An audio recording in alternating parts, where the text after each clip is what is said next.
holy. We are holy. Hey, so recording has started. Just a reminder to keep your microphone muted if you can, for the recording purposes, unless you're speaking. So just want to again say welcome. And I want to invite Laura, who's here in her studio, to open us up with some music this morning. Good morning, friends.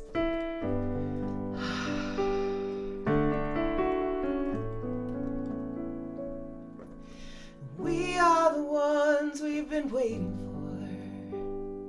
for. We are the love that we seek. We are the seeds we've been sowing. Oh, we are the harvest we reap.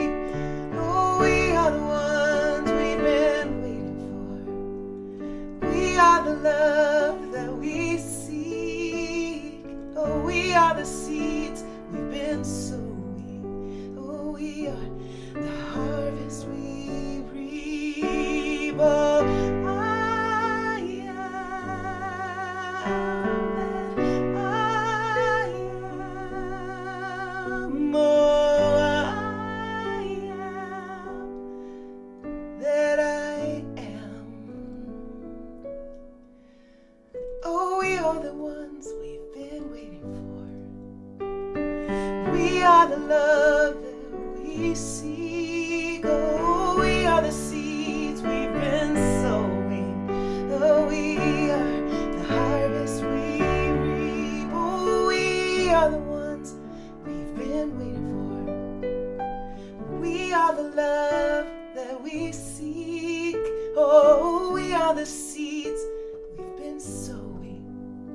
Oh, we are the harvest we reap. Oh, we are the harvest we reap. We are the harvest we reap.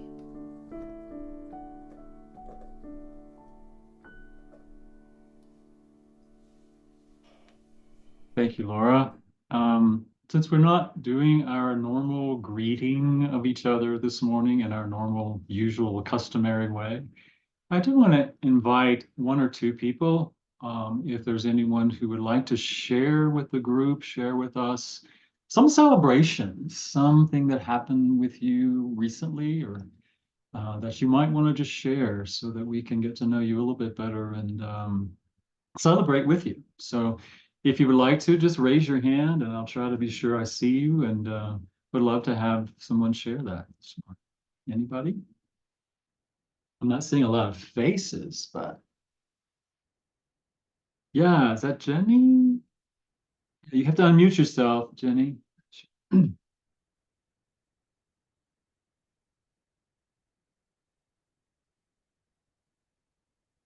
think even just the space bar will do it for temporarily. Well, There. there. Okay. Am I good? Yeah. Okay. Well, we've had 9.5 inches of snow here at Happy Canyon Farm in Castle Rock. I do the morning feeding chores, and yesterday morning I looked out to my walk over to the boarding barn, and I thought, oh, how am I going to make that? And then I remembered I have snowshoes. So that question was answered instantly, and I very gingerly walked clear across the property with my snowshoes. So that was a great celebration because I was kind of dismayed, and all I had to do is put it out there, and the answer came. Awesome. So I Thank you. celebrate that. We celebrate with you. Thank you for sharing. Thank you. Yeah. Anyone else like to share a celebration with us today? Yeah, Leslie. I would just like to celebrate connection and the way that we all find ways to connect with each other, whether it's this way and we can all do the virtual hug, Like giving ourselves a hug, or it's in a class and looking into another's eyes and seeing that oneness and just feeling it in every cell of our bodies. That happened with me in our Thursday facilitators class with someone, and it's just incredible. And I celebrate finding, I think, what is home. So thank you. Thank you. Appreciate you sharing. Well, let's do one more. I'm feeling good. This feels good to hear your celebrations. Anyone else like to share a celebration from the week? I'm not seeing everybody on the screen. Let's see if people. Yeah, Luann.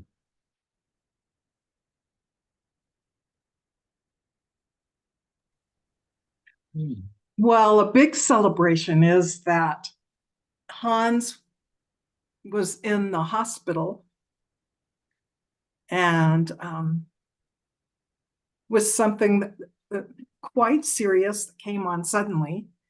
And it looks like the culprit's been found, he's been treated, and he's going to be on his way home today. So yay. Yay, that is a great celebration. Thank you for sharing that with us all. Yeah, I had spoke to him yesterday briefly for a few minutes. He seemed like he was in good spirits and really eager to go home. So really happy about that as well. So thank you for sharing that with us. So I want to just share a couple of things as we get started. A couple of announcements, a few announcements actually. I don't see her on here, but again, I'm not seeing everybody. If you're on the call this morning, please just unmute yourself. But I know last week she made the announcement about the metaphysical munchers. So be aware that that's a gathering of a group of people to have a meal together. Oh, there you are, Ann. You want to share? Sure. Yeah. What it will be, people will sign up next week and through the end of February, and we'll divide into groups of about 6 people. Then during the following 4 months, each group ideally would meet at each person's house, assuming it was like 3 couples. However you meet, wherever you meet, however it happens is just perfect. What it's all about is an opportunity to get to know people better. When you sit down with 5 others, it's just an opportunity to get to know each other better and to break bread together. So I will have a sign-up sheet next week. Thank you. Great. Thank you, Ann. Appreciate that. Sounds like a lot of fun. It was. Good. Yeah, awesome. And thank you for organizing that as well. I appreciate it. Now, 2 weeks, the 21st, we'll begin the consciousness and the creative process, the study of the book by Troward, however you choose to say his last name, TT, anyway, a book by TT. And if you'd be interested in registering for that, please go to the website and do that. The registration has not been very rigorous, and we'd really like to know if you're interested in participating in the class. I'll be facilitating along with Joe Albers, assisting me in facilitating that class. If you're not familiar with Judge Troward's work, it's an interesting read. It's sometimes a challenging read, but a very informative and deep information and lessons. So I invite you to register for that if you'd like.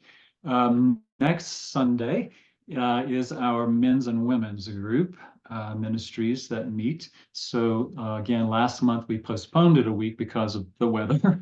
Hopefully that won't happen again. Hopefully Mother Nature will cooperate with us next week. Yeah, that's next week. I also want to remind you in a few weeks on the 25th after service is our annual membership of the membership meeting. So I invite you to stick around for after service. I'm told that unlike some of the meetings I've been a part of before, the ones at CSO Parker don't last for 2 hours or 3 hours. So I'm happy to hear about that. So I was told that 45 minutes to an hour is pretty much the average. So I was celebrating that actually. So please plan to stick around. Don't think it's going to take that long. And in And after that, I want to go ahead and announce that on March 14th after service, we are going to have a gathering of the community, anyone who wants to participate in a process where we come together and we really want to vision, and it's not a visioning process in our sense of visioning, but it'll be a process of creating for ourselves as a spiritual community a vision statement and a mission statement.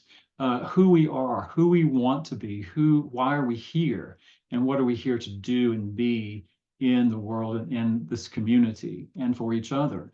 And that will be facilitated by Reverend Ariana Platten, who is a Unity minister and was the minister in Colorado Springs at Unity of the Rockies for many years.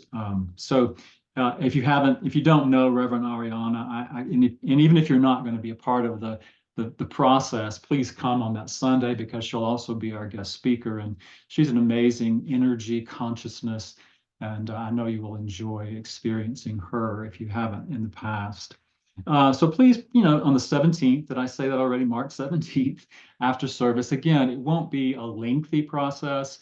She said it may take an hour and a half at the most, and depending on how many people come, it may just be an hour. So please plan to come and stay for that. And there will be some follow-up things that will happen after that, but we'll talk more about that later. I just wanted you to have that on your calendar so that you can plan for that. Anything else anybody want to announce that I'm missing? I think that might be it. I'm not seeing everybody on my screen. Vicki, are you here with us today? Luann, yes. I wanted to mention that Leslie has a beautiful labyrinth that she is sharing with us, and it will be set up in that large area kind of behind the sanctuary where all the windows are, so that people can do meditative walks between 9:15 and 9:45. And there will be practitioners there to answer any questions. Leslie also made up a beautiful booklet to go with it to answer questions. And so feel free to come and join us for the labyrinth too. Thank you for that reminder, Luann. Yes, I understand it was there last week, and it's beautiful. And yeah, if you haven't had the opportunity to be a part of that and walk the labyrinth, that's a wonderful meditative, contemplative experience. So I invite you to participate in that as well. And thank you, Leslie, for bringing that and making that available to us as part of your ministry to our community. So thank you for that. I don't see Vicki. Vicki is our practitioner for today. I sent her a text earlier, but I didn't hear back from her. So I did choose a reading for today. And this is actually from the book, The Creative Process and the Individual. It's at the end of the book, but so I wanted to give you a sample of what's in this reading, this text. And Troward says, eternal truth, that which is the essential reality of being, is always the same. It has never altered, for whatever is capable of passing away and giving place to something else is not eternal. And therefore the real essence of our being, as proceeding from God and subsiding in God, has always been the same. But this is the very fact that we have hitherto lost sight of. And since our perception of life is the measure of our individual consciousness of it, we have imposed upon ourselves a world of limitation, a world filled with the power of the negative, because we have viewed things from that standpoint. What takes place, therefore, when we realize the truth of our redemption is not a change in our essential relation to the parent spirit, the eternal Father, but an awakening to the perception of this eternal and absolute perfect relation.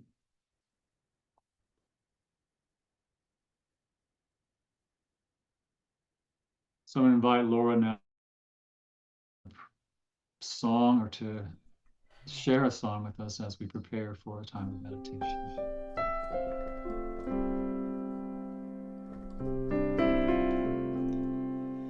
We are one. We are one. We are all one in God. We are love. We are love. We are all the love of God. Oh, beauty surrounds me, falling at my feet as I hear the calling of the Holy One in me. We are whole. We are whole. We are all the wholeness of God. We are strength. Oh, we are strength. We are all the strength of God. Oh, beauty surrounds me. Oh, falling at my feet as I hear the calling of the Holy One in me. We are made. We are made. We are all made of God. We are one. We are one. We are all one in God. We are. We are love. We are whole. We are strength. We are made of God. We are.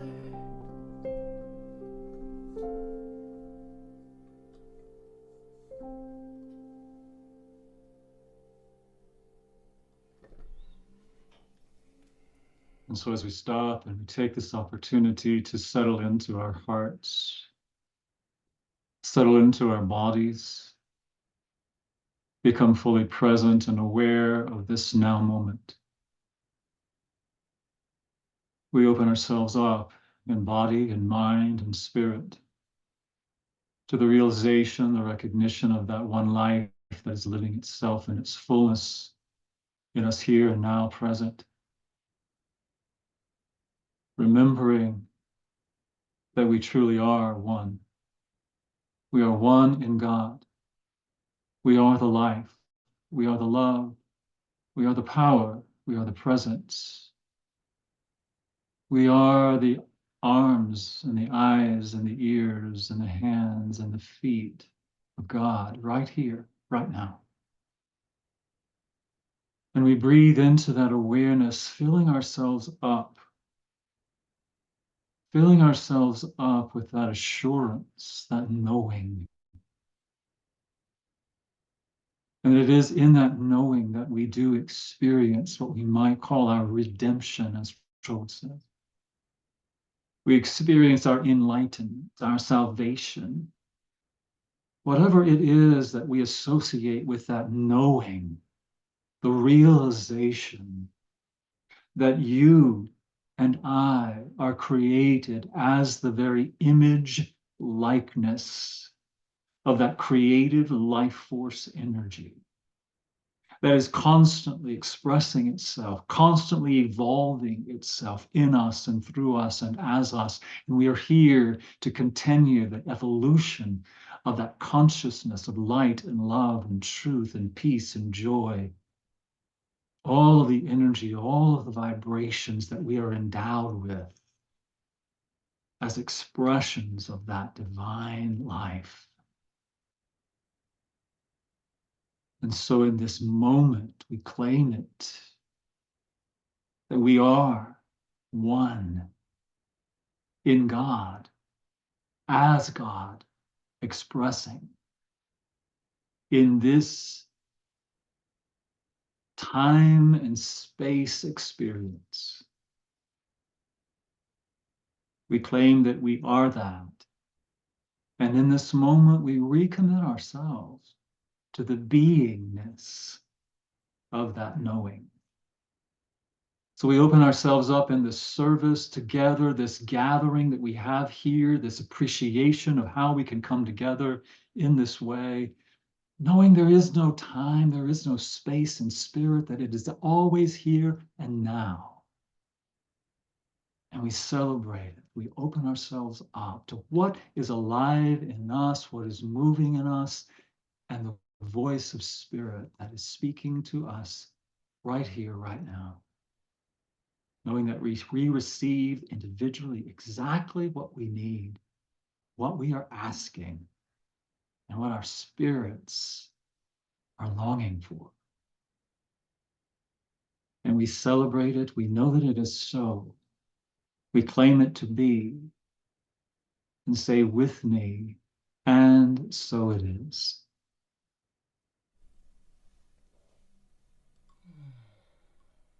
Amen.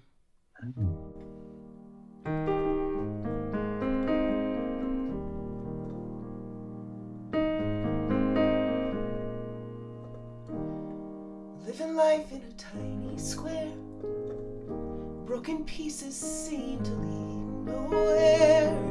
Why do I feel that my life is just pretend? All my dreams stay way too small. They lead me back to where I started from. How can I move when I fear what lies ahead? There's more than what I see. Each step brings me closer to free. Oh, I realize it's inside of me, yeah. I realize there are no walls in between you and me and this holy word. You and me, God, in this holy word. And I realize now, yeah.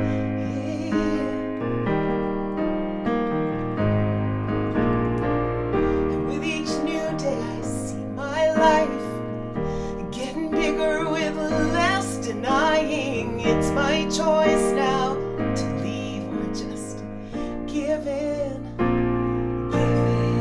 Oh, and every morning I give thanks, amen, to all the growth I've experienced, yeah. And I've become a dream that's worth believing. Well, there's more than what I see, there's more. Each step brings me closer to me. Oh, I realize it's inside of me. You are. I realize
no walls in between you and me and this holy word.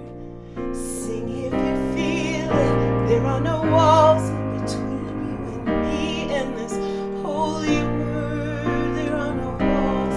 There are no walls in between you and me and this holy word. There are no walls. There are no walls in between you and me, God, and your holy word. Oh, there are no walls in between you and me and my old way of thinking. There are no walls in between. I know no walls in between me and my neighbor in this earth. Oh, you and me. There are no walls. And I realize this now. Realize your holy love in me. This holy word is me. I realize now.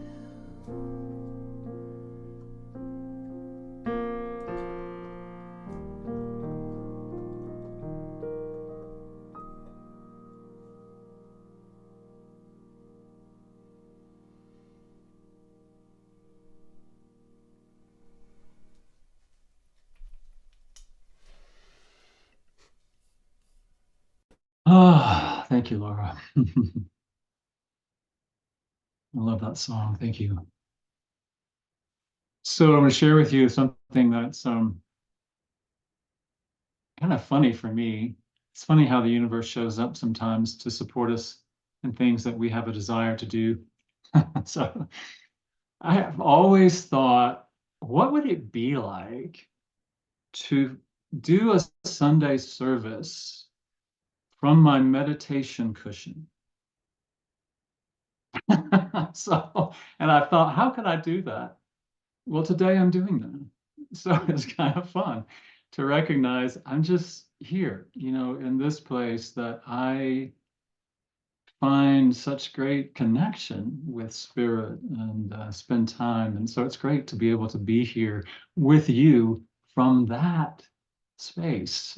And so I'm celebrating that today. So today, last month was all about a new dawn, a new day, a new life, feeling good and being in that space. And then February is now about finding a place of being comfortable with discomfort. So we go from feeling good to let's get into what it feels like to maybe not feel so good. So it will be an interesting journey for us this month to talk about that and what is that about?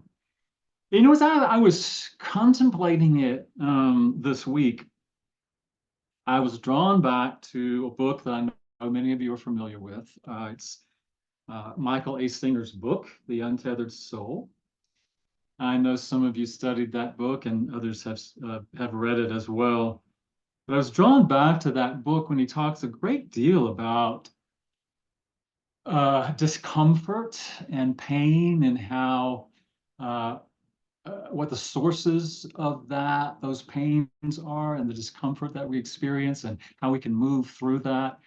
And again, just going back to the book and reading the book again has been it's been enriching for me. So if you haven't read it, or maybe if you haven't read it in a few years, like me, I haven't read it in quite a few years, to go back and revisit that, I would highly encourage you to do that as we're moving through this month of divine discomfort, or finding our way through discomfort or uncomfortable spaces in our lives. So I want to share with you something that really jumped out at me that I want to explore a little bit more in depth with you today.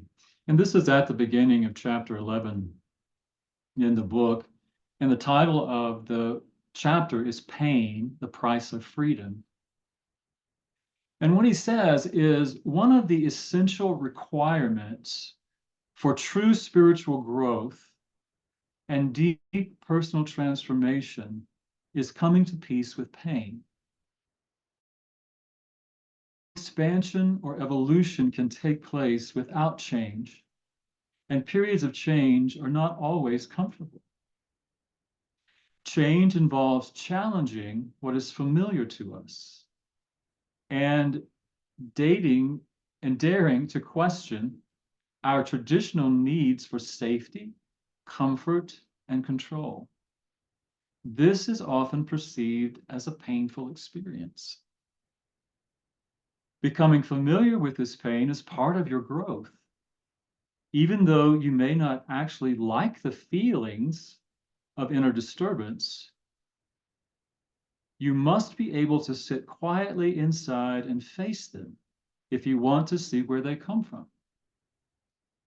Once you face your disturbances, you will realize, and this is the sentence that sort of like a kick in the teeth to me.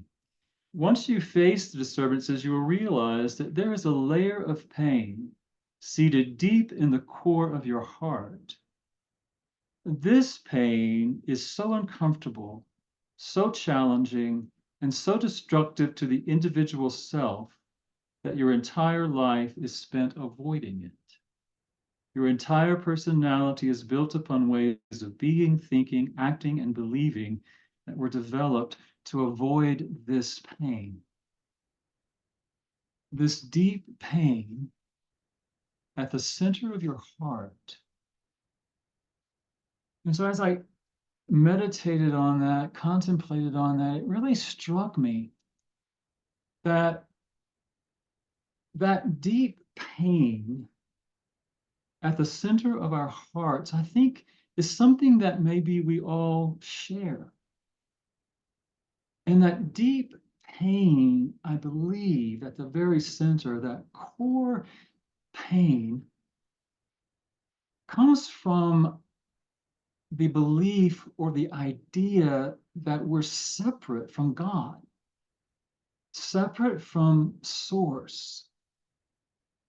You know, even our Christian, even Judeo-Christian tradition teaches us that in the very beginning of the Hebrew scripture, the Torah, the book of Genesis, and the Christian Bible, the creation story talks about how we are separated from God. God cast Adam and Eve out of the garden where they were nurtured and protected, and everything was there, and everything that they needed was from reason. Because of their sin, they were cast out into the world to suffer and to toil and to have pain in childbirth and struggle.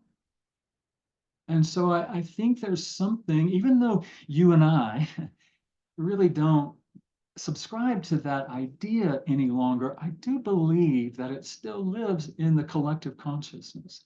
It even lives, I believe, in our very DNA.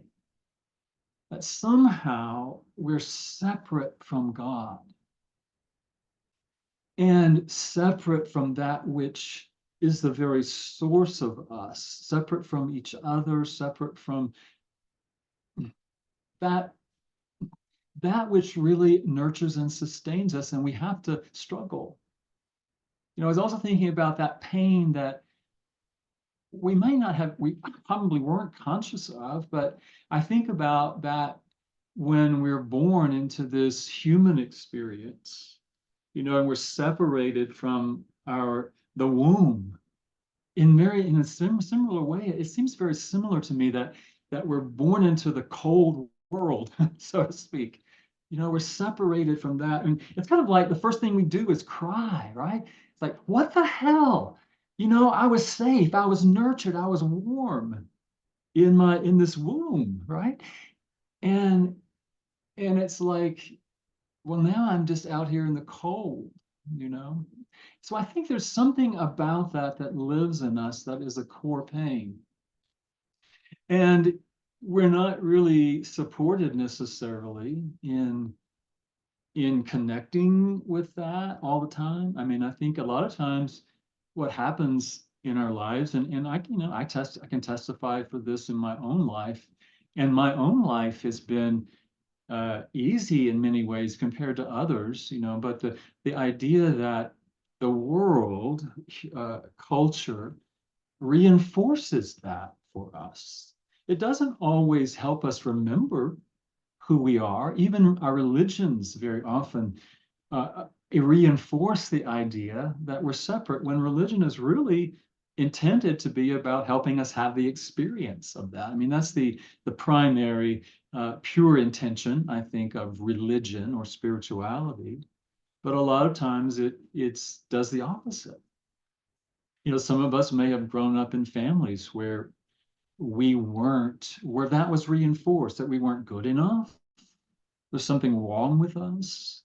And so what Singer talks about in the book is that because of those things that happen in our lives, you know, those experiences that might stimulate that deeper pain within us, we don't want to feel. We don't want to feel it. We don't want to experience it. So we hold on to it. We don't allow it to move through us. It's just energy, right? But we don't allow that energy to move through us because it just stimulates for us a deeper pain of separation. And so they become what in the Buddhist tradition calls samskaras, these pockets of energy that exist, that are stuck, you know, in our energy field. And then when things happen in our lives that touch those, then we then don't want to feel that. So we build up more energy around that, and it builds up around our hearts. And so what do we do with that? You know, what do we do with that pain, that discomfort that we don't really know necessarily how to process or feel or support it in that? And how do we then reclaim that true self, that divine self, and reconnect with that? And I think we can develop lots of strategies, you know, to avoid it. You know, one of the things that I like to call escape mechanisms, because that's that's sort of how I see them, as that, you know, we escape the pain through drugs, alcohol, smoking, shopping, sometimes sex, sometimes it can be lots of different things, relationships, that may give us a sense of initially some relief from that pain, right? But what we find is that that little relief may feel good, but then we need more and more and more and more and more and more of those experiences. And so they become what we know as what we call addictions, right? And I think one of the things that we can become most addicted to, and I don't even really like that word, but most comfortable with, is our own way of thinking. You know, that we can become addicted to how we think, what we believe, those kinds of ideas that we hold. And that can become for us a sort of a protective mechanism. So what do we do in order to move past that? It's not about moving past, it's about moving through it. And we talked about this at our last men's group meeting, about the power of the 12 steps, a 12-step recovery program. And I know some of us have been part of those recovery programs and are still part of those recovery programs, participants in those recovery programs. I'm not suggesting that everybody go out and join a 12-step program, but I think there's some great value in what it offers us, in that it invites us into, first of all, you know, sobriety, or moving away from those behaviors that we recognize might be creating escapes or blockages to our feeling that separation and the pain and whatever might be going on for us. It invites us to, first of all, really question that. Is this behavior serving me in a very real way, in a very deep way? to be aware of that. And we talked about in our prayer class about surrender, about what we might want to give up in order to really go into that place. And so I think 12 steps, if you have any interest in exploring that, invites us into that experience of, this is what I've been doing, recognition, recognizing that there is something deeper, something higher, something more expansive that I am, that I can connect with and surrender to, because the program really is not just a sobriety program, but a spiritual recovery program. It's about really reconnecting and staying connected with that essential self. And so it's an opportunity for us to be honest with ourselves and explore our behaviors. And yeah, it's not comfortable to be willing to face that discomfort and the pain that we feel, the pain of separation, the pain of all of those things that we may have been trying to avoid. And that's why we have people to help us. That's why, in our spiritual communities, we come together and we have practitioners who are there to support you and to reflect that true self to you. Whatever you might be going through, whatever pain or discomfort or life situation, whatever might be coming up for you. And so I invite you to just remember that, acknowledge that, and call upon your community to assist you in that, because that's part of it as well. Being a part of a community, being part of something, and something bigger than ourselves that can support us in reclaiming that. And I believe that's really what we are about as a spiritual community, as a spiritual movement, is helping each other connect and experience that divine essence of who we are. And to begin to explore the ways that we can move beyond the ways that we might not want to experience that pain. And believe me, I have some expertise in avoiding the pain. So I understand. I totally get it. And I also know that the freedom, as Singer talks about, is moving through the pain, experiencing that discomfort that might be present there, and moving through the other side of it. Because what I also know is what's on the other side of it is also joy and love and the peace and the things that, when we suppress the discomfort, when we try to avoid the pain and protect ourselves from that, what I also know is that we're also suppressing our joy. We're suppressing the love that we feel and that we want to experience and take in and give. When we have this protective shell around us, whatever that is, we're not just protecting ourselves from the discomfort. We also end up blocking ourselves from our own joy and our love. So explore that if it's something that you're called to, and maybe just read the steps. There are many different versions of the steps, of course, but read those and maybe explore that for yourself, taking an inventory of all the ways that I have blocked that pain, all the things that I have done, said, experienced in myself and then with other people. It's not about, to me, it's really not going through this guilt trip, but it's about acknowledging and being willing to move through it. Another thing that came to me about how I have, and maybe you have, blocked the experience of pain is what we can traditionally call a spiritual bypass. People familiar with that idea, the spiritual bypass? That we just don't want to experience. And I've kind of always looked side of whatever I'm experiencing. Well, let me just run around it. Let me jump over it. Let me not go through it, but let me experience it. I don't want to experience it. So let me just get around it somehow, bypass it. And so what I was thinking about and envisioning this week, when I was visualizing or meditating, I got this image for me. This is how I perceive it for me, is that, here's this idea of the pain. Well, I thought, and maybe one of the reasons I actually began my conscious spiritual journey, to be perfectly honest with you, is that I thought if I meditate enough, if I pray enough, if I contemplate enough, if I learn enough, not that I'll go around it, but that I will just simply rise above it.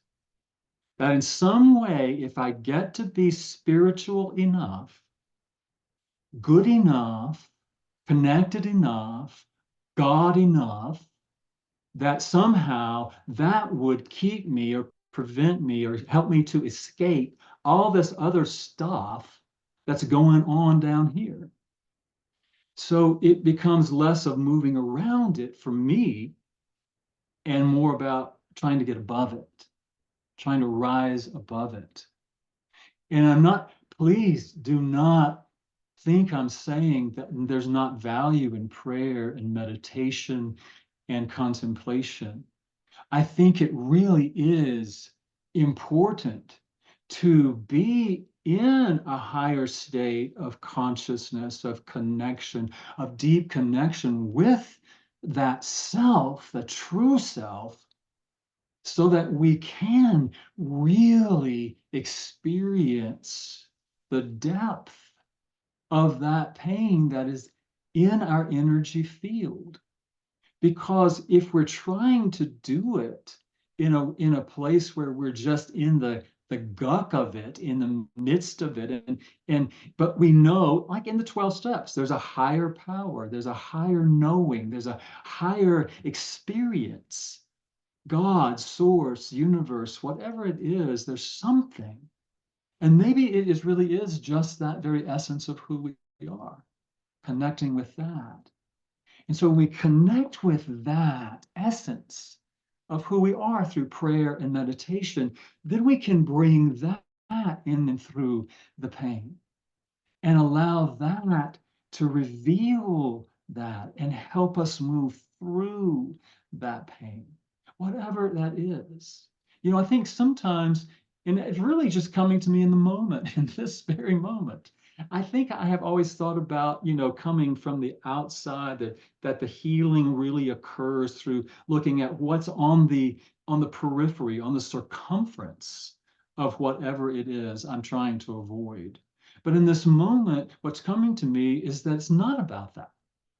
It's about connecting with that light, with the love, with the core of us, the very essence of us, and bringing that through those levels, those other energy systems, those other samskaras that we have allowed to block our energy field.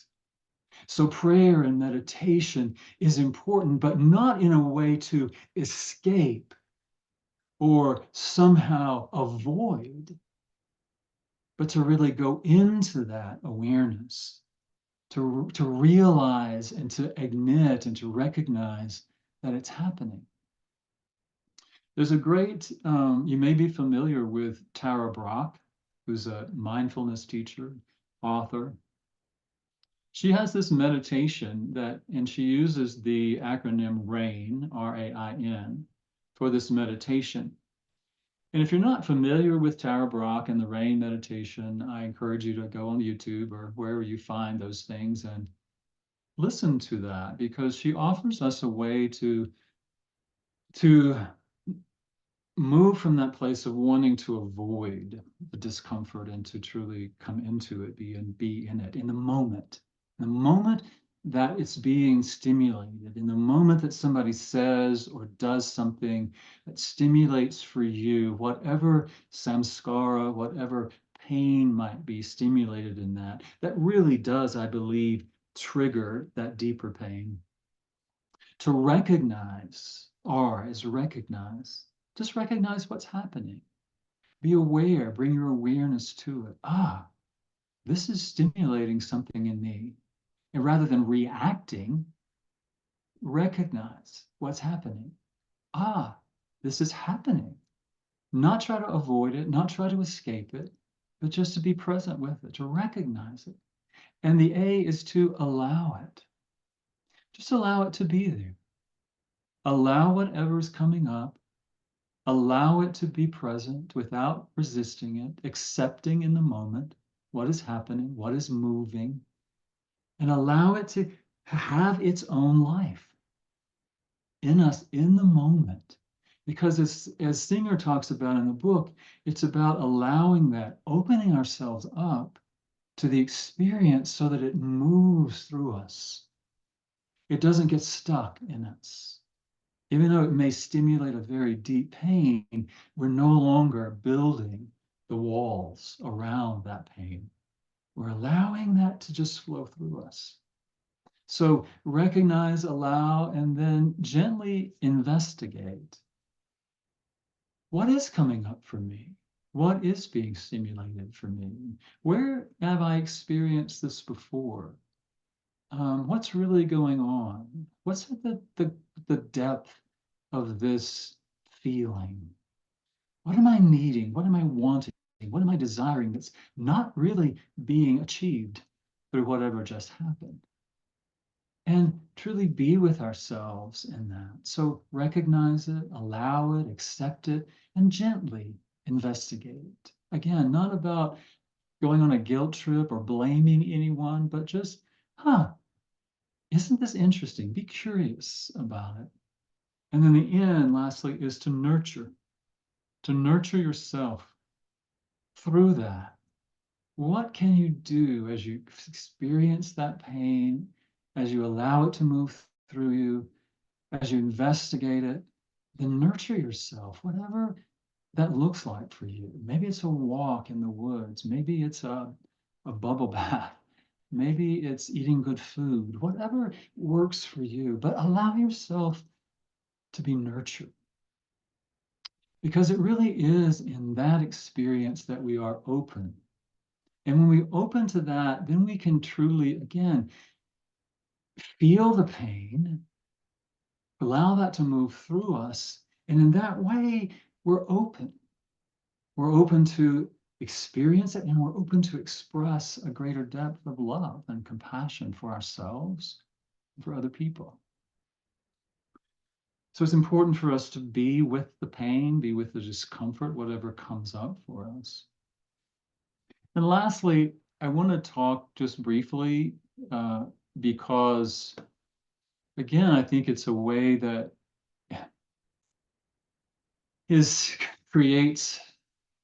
stimulates a great deal of pain in the world.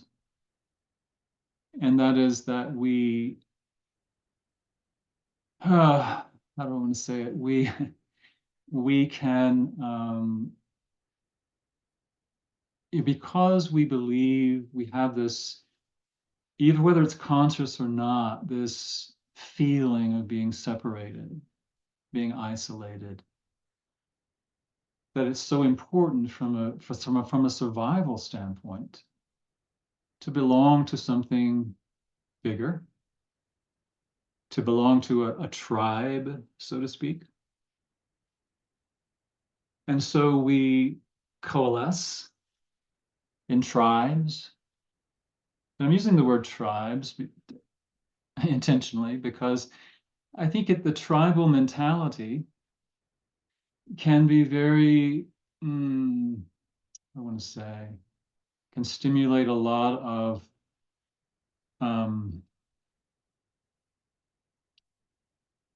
right, wrong, good, bad ideas. So our tribes can be our nationality, can be our skin color, our race. We can create tribes around our religion or even our spiritual practices. We can create these tribes around, I did say religion. And so what happens in that very often is that we can coalesce around that, and then we can think that we are right, we are the chosen, we are the ones and then that begins to create the sense of the other, whoever that other might be, whether that other is somebody who is not in the same political party that you're in. Maybe that other is somebody doesn't have the same skin tone that you have. Maybe that is somebody who doesn't share the same sexual orientation or the same gender identity or what you think is a proper way of expressing gender. And so it's easy for us when we do that, rather than feeling our own pain of isolation, our discomfort, is to project that pain onto other people. We create a sense of the other. And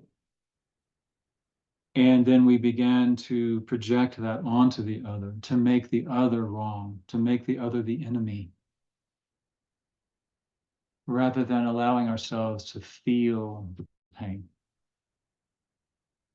And I think that in honor of February being Black History Month in the United States, I think it's important for us to honor not only the contributions that Black Americans have made to this country and the world, to really honor the pain, the suffering, the trauma that Black people have experienced in this country as a result of slavery, Jim Crow,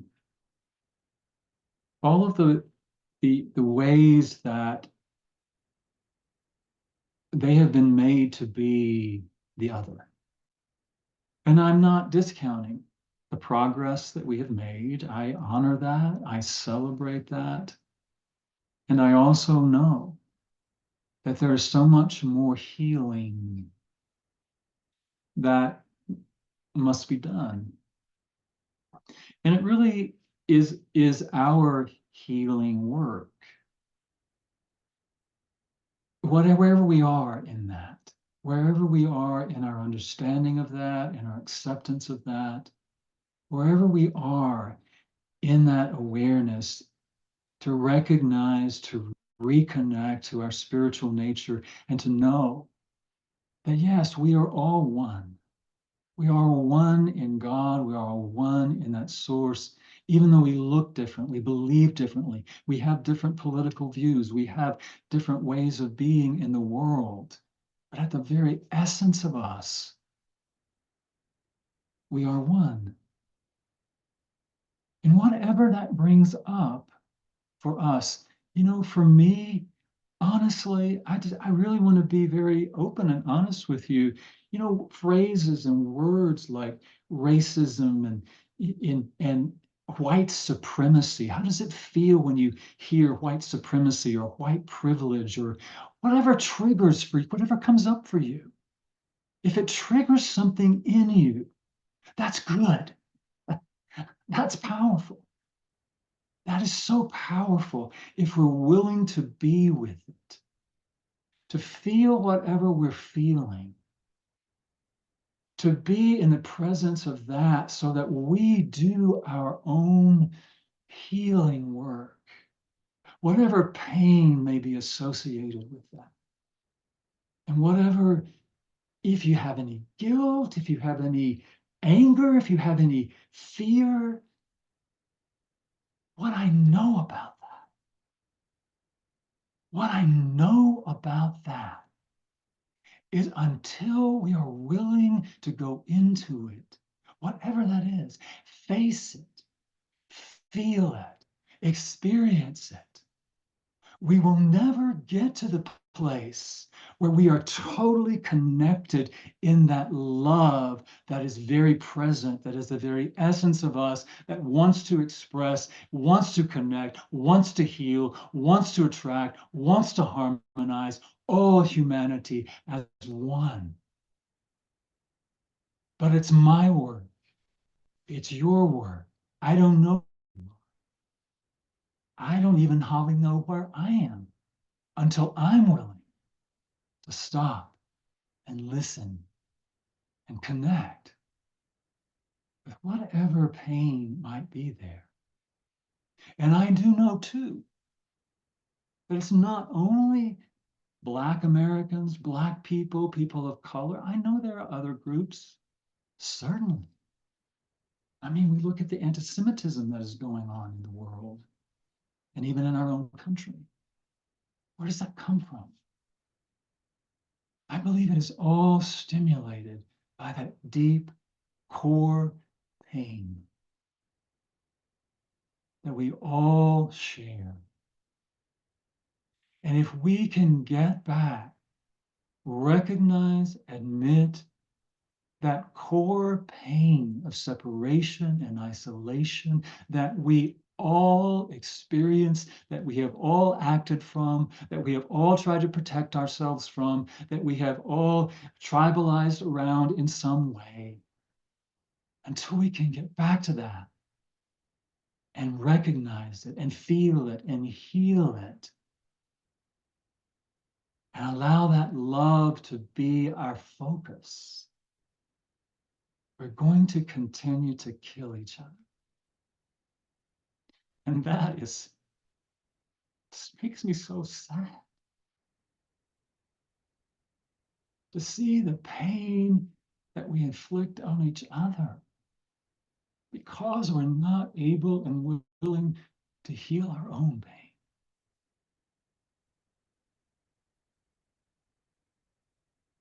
And so whatever it takes for us, whether that's 12 steps, whether that's rain meditation, whether that's self-compassion, all of it is part of our practice, our spiritual practice of recovering, reclaiming our divinity, the love that we are, and making a commitment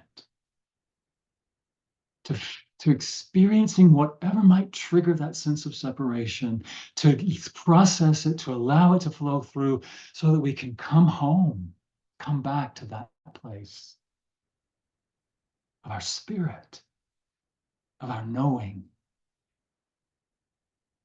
and to make a clear commitment to live in that.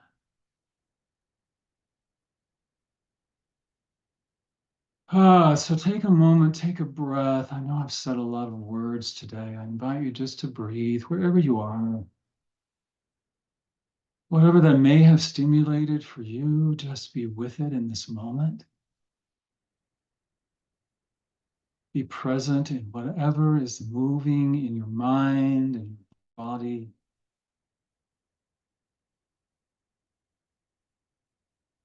And claim in this moment, if you will, your own recovery of that spirit, that divine essence that you are.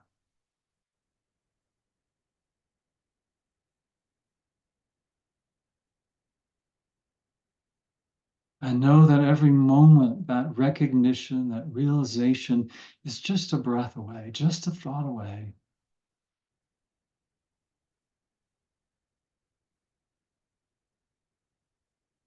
Nearer than breathing, closer than hands and feet, is that recognition and that realization of your divine truth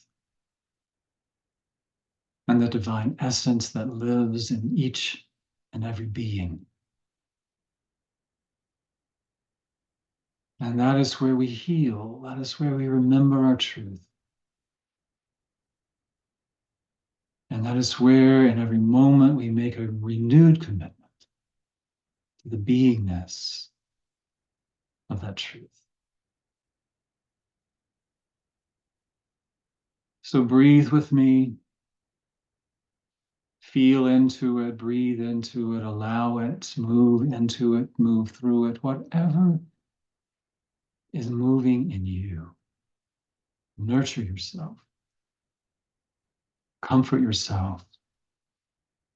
And it is in that we move out with a renewed awareness and commitment to nurture each other, to love each other,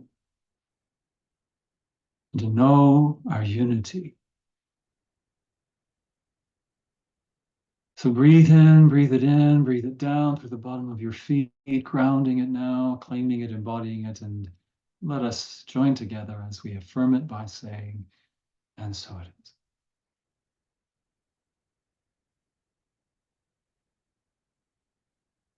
So thank you for that.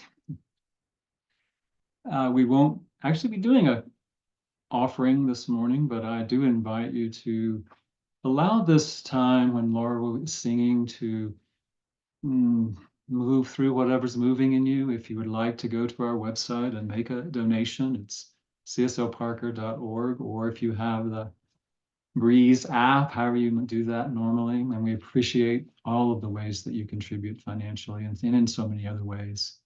So let us hold whatever we're sharing in our hearts, whether that's money, whether that's time, talent, treasure, whatever that is for us, knowing that it is an expression of that divine love flowing in us and through us and as us.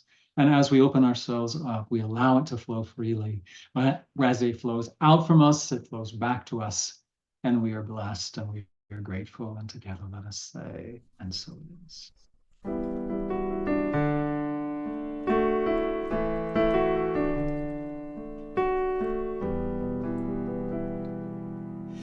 Many pray along the way, they don't stop to wonder what the world is coming to. They let something higher reveal the way to greater love, greater love. So the truth is telling me, sing of liberation,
wash over us, yeah. We let it be, we let it be, we let it be. We let the love, oh, we let the love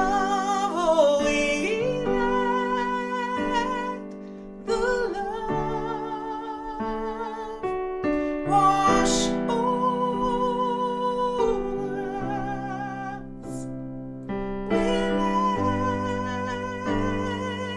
it be. We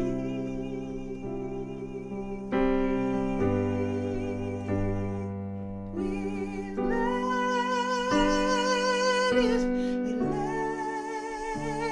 it be.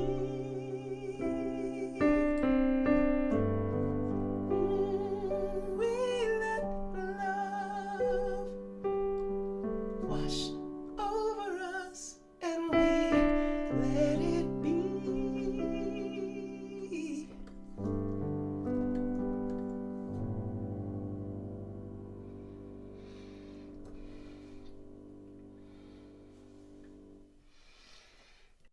Thank you, Laura. Thank you all for being here today in this virtual gathering.